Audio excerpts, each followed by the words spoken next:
Shalom mes chers frères et sœurs à travers le monde, soyez bénis, que la grâce et la paix du Seigneur soient avec vous. Nous bénissons encore le Seigneur pour ce moment qu'il nous accorde. Nous sommes encore dans notre moment d'exhortation et aujourd'hui je vais vous parler de beaucoup de conseils que je reçois de mes chers frères et sœurs à travers le monde qui me donnent des conseils, qui me font des remarques, qui me font des suggestions.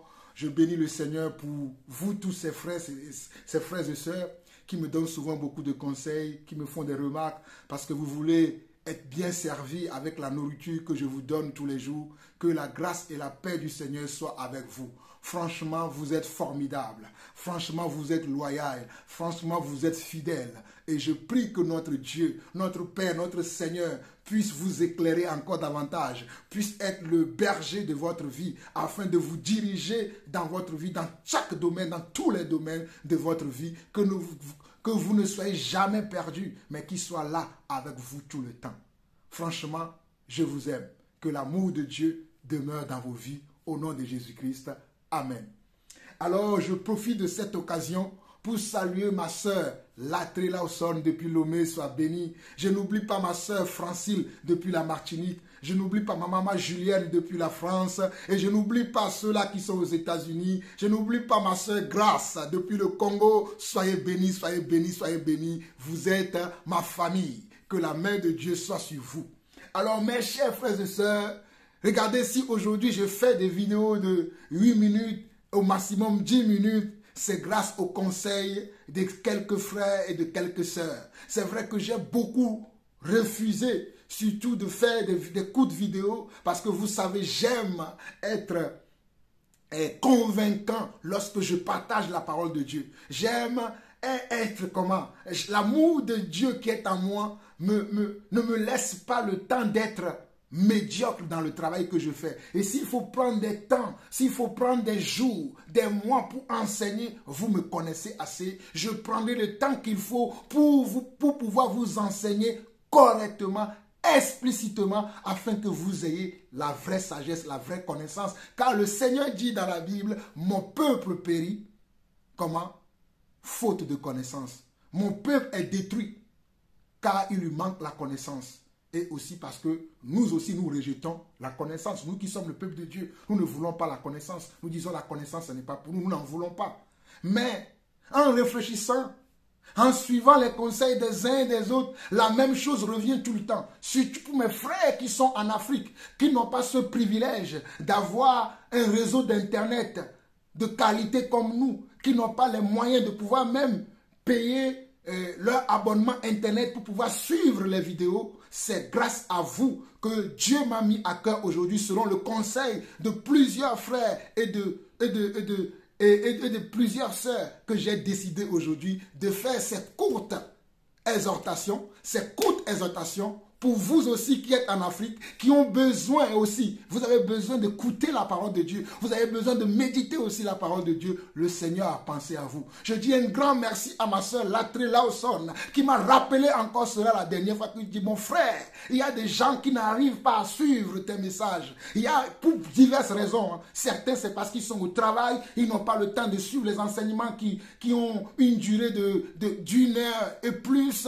D'autres, c'est parce qu'ils n'ont pas la possibilité d'avoir les mégas pour pouvoir télécharger les enseignements. Mais Dieu a répondu à vos soucis aujourd'hui, à votre vœu aujourd'hui. Regardez, je vais finir ici en vous lisant une parole dans Proverbes chapitre 24. Proverbes chapitre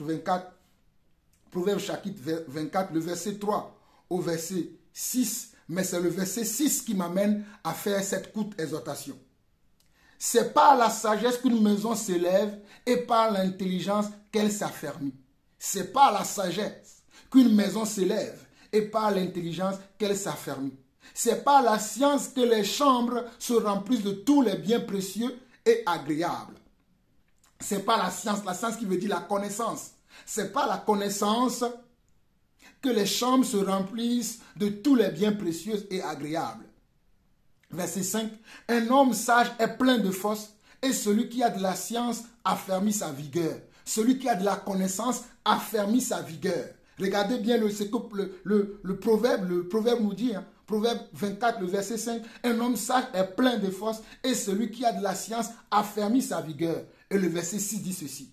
Car tu feras la guerre avec prudence et le salut est dans le grand nombre des conseillers. Le salut est dans le grand nombre des conseillers. Et le salut est dans le grand nombre des conseillers.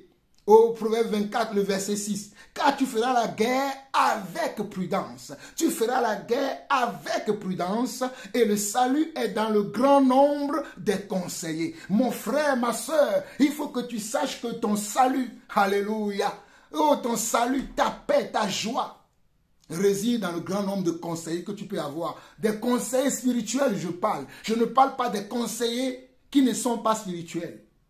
Bon, si dans le monde vous avez besoin de ce genre de conseillers, allez-y. Mais comme ici, je m'adresse spécialement aux enfants de Dieu, je vais te dire, mon frère, je vais te dire, ma soeur, lorsque tu veux prendre une décision, essaye de contacter 2 frères, 2 sœurs, 3 frères, 3 sœurs. Essaie de contacter plusieurs personnes afin de leur exposer ton cas, afin de leur exposer ton projet pour voir quelle serait la réponse de ces personnes-là pour toi.